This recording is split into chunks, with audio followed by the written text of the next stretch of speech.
কোনো স্কুল পড়ুয়ার ব্যাগের ওজন তার নিজের শরীরের ওজনের 10% বেশি হবে না। কেন্দ্রীয় শিক্ষা দপ্তরের সঙ্গে যৌথভাবে রাজ্যের স্কুল শিক্ষা দপ্তর এই স্কুল ব্যাগ নীতি কার্যকর করার নির্দেশ দিয়েছে। জাতীয় শিক্ষানীতি অনুযায়ী এই বিধি কার্যকর করতে নির্দেশ দিয়েছে রাজ্য সরকার। বলা হয়েছে প্রাক প্রাথমিকে কোনো ব্যাগ লাগবে না। প্রথম এবং দ্বিতীয় শ্রেণীতে ব্যাগের ওজন হবে 2 কেজি 200 গ্রাম পর্যন্ত। তৃতীয় থেকে পঞ্চম শ্রেণী পর্যন্ত 2.5 কেজির বেশি ব্যাগের ওজন হবে না। ষষ্ঠ এবং সপ্তম শ্রেণীতে ব্যাগের ওজন হবে 2 থেকে 3 কেজি। অষ্টম শ্রেণীতে ব্যাগের ওজন হবে 2.5 থেকে 4 কেজি। নবম এবং দশম শ্রেণীতে ব্যাগের ওজন হবে 4.5 কেজি পর্যন্ত। একাদশ দ্বাদশ এই সমস্ত শ্রেণীতে 5 কেজির বেশি ব্যাগের ওজন হবে না। হোমওয়ার্কের ক্ষেত্রেও হ্রাস টানা হয়েছে। প্রথম এবং দ্বিতীয় শ্রেণীতে কোনো হোমওয়ার্ক নয়। তৃতীয় থেকে পঞ্চম শ্রেণী পর্যন্ত প্রতি সপ্তাহে 2 ঘন্টা পর্যন্ত হোমওয়ার্ক দেওয়া যাবে। ষষ্ঠ থেকে অষ্টম শ্রেণী পর্যন্ত দিনে 1 ঘন্টার হোমওয়ার্ক দেওয়া যাবে। নবম এবং দশম শ্রেণীতে দিনে 2 ঘন্টা পর্যন্ত হোমওয়ার্ক দেওয়া যাবে। নির্দেশ রাজ্য সরকারের।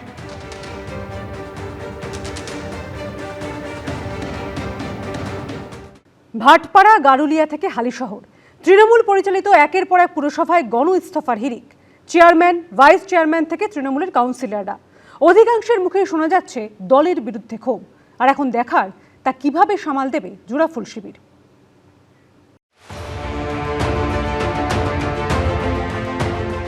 বিধানসভায় বিপর্যয়, আর তার রেশ কি পড়তে চলেছে পুরসভাগুলিতেও?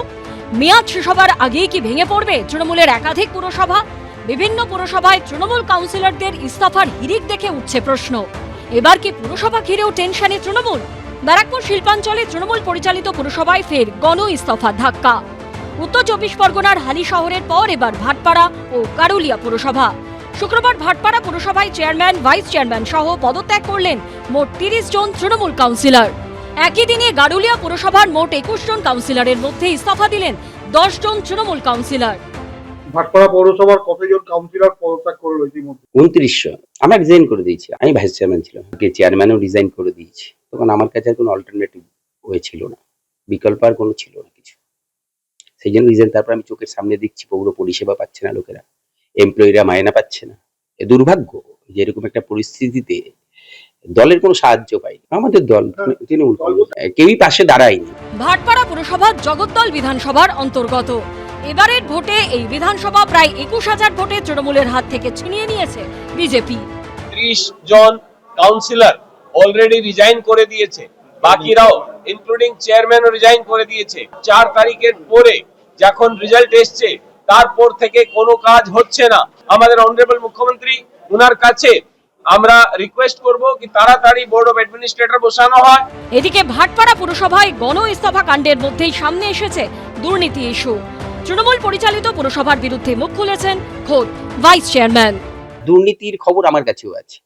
দুর্নীতি তো কিছু হয়েছে, যদি দুর্নীতি হয় তার কালির দাগ আমি গায়ে মাখবো না। এমন কোনো মাস যায়নি দলকে জানাইনি, প্রতিটা মাসে দিয়েছি। দুর্ভাগ্য দল সিদ্ধান্ত নিতে দেরি করেছে, সিদ্ধান্তহীনতায় ভুগিয়েছে। নোয়াপাড়া বিধানসভার অন্তর্গত গারুলিয়া পুরসভাতেও তৃণমূলে ভাঙনের একই ছবি। 21 জন কাউন্সিলরের মধ্যে একদিনে 10 জন তৃণমূল কাউন্সিলর ইস্তফা দিয়ে দিয়েছেন, যার মধ্যে রয়েছেন গারুলিয়া পুরসভার ভাইস চেয়ারম্যানও। 21টা ওয়ার্ড আজকে আমাদের রিজাইন করলো হচ্ছে 9 জন। তার মধ্যে প্রথমে হচ্ছে ভাইস চেয়ারম্যান আছে, আমি সহ, আর যে 6-7 জন 8 জন আছে তারা আমরা সোমবারে। এখানে আমাদের পক্ষে ভোট চালানো অসম্ভব হচ্ছে।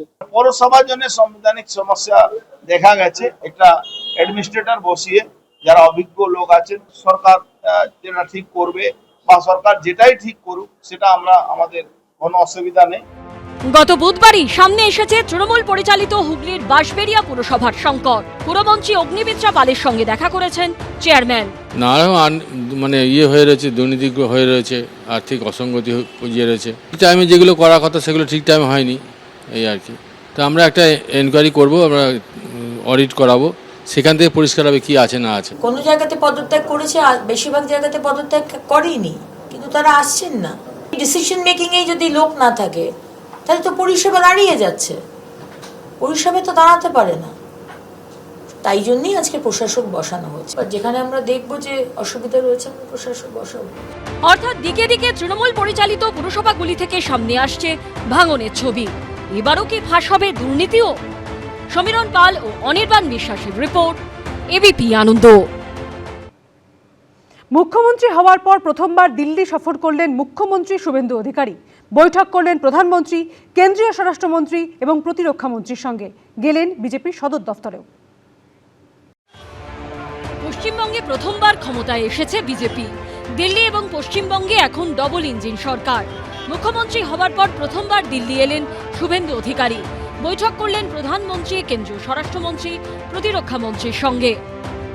দিল্লির বিজেপি দপ্তরে তাকে ঘিরে দেখা গেল এরকম উচ্ছ্বাসের ছবি। বৃহস্পতিবার রাতেই রাজধানী পৌঁছে যান মুখ্যমন্ত্রী।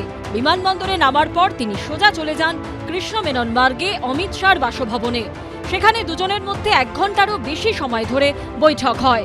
সূত্রের খবর, পশ্চিমবঙ্গে ভোট পরবর্তী পরিস্থিতি নিয়ে কেন্দ্রীয় স্বরাষ্ট্রমন্ত্রীর কাছে রিপোর্ট তুলে দিয়েছেন শুভেন্দু অধিকারী। कि अब समय आ गया है कि सालों से जो घुसपैठ का कार्यक्रम बेरोक टोक चलता है उसको हमें रोक देना पड़ेगा। बीएसएफ के अधिकार क्षेत्र में 15 किलोमीटर तक जो अधिकार क्षेत्र था उसको बढ़ाकर हमने 50 किलोमीटर किया है और अब बंगाल सरकार ने भी जितनी भी भूमि देनी थी वो सारा देने का निर्णय कर चुके हैं, कुछ तो हैंडओवर भी कर दिए हैं। अब हमारे पास काम है कि इसको हम आगे बढ़ाएं। শুক্রবার দ্বিতীয় দিনে প্রধানমন্ত্রী নরেন্দ্র মোদীর সঙ্গে বৈঠক করেন পশ্চিমবঙ্গের মুখ্যমন্ত্রী। প্রধানমন্ত্রীকে ফুলের তোড়া ও বন্দে মাতরম লেখা বঙ্কিমচন্দ্র চট্টোপাধ্যায়ের ছবি উপহার দেন শুভেন্দু অধিকারী। সোশ্যাল মিডিয়ায় তিনি লেখেন, পশ্চিমবঙ্গের সার্বিক উন্নয়নের প্রতি মাননীয় প্রধানমন্ত্রীর প্রতিশ্রুতির জন্য ওকে আন্তরিকভাবে কৃতজ্ঞতা জানাই।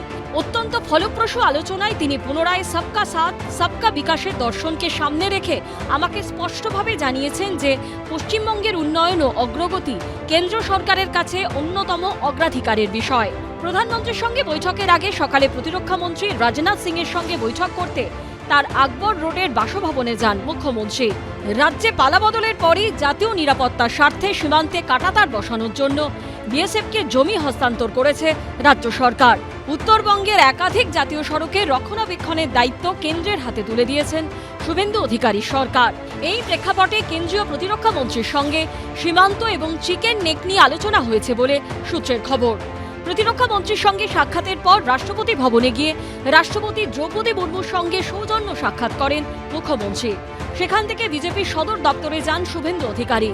বিজেপির সর্বভারতীয় সভাপতি নীতিন নবীনের সঙ্গে বৈঠক করেন। ছিলেন বিজেপির সর্বভারতীয় সাধারণ সম্পাদক BL সন্তোষ। সূত্রের দাবি, পশ্চিমবঙ্গের মন্ত্রিসভা সম্প্রসারণ নিয়ে আলোচনা হয়েছে সেখানে। 1 সপ্তাহ পর ফের দিল্লি যেতে পারেন শুভেন্দু অধিকারী। বিজেন্দ্র সিংহের রিপোর্ট, এবিপি আনন্দ, নয়াদিল্লি। এবিপি আনন্দ, এগিয়ে থাকে, এগিয়ে রাখে।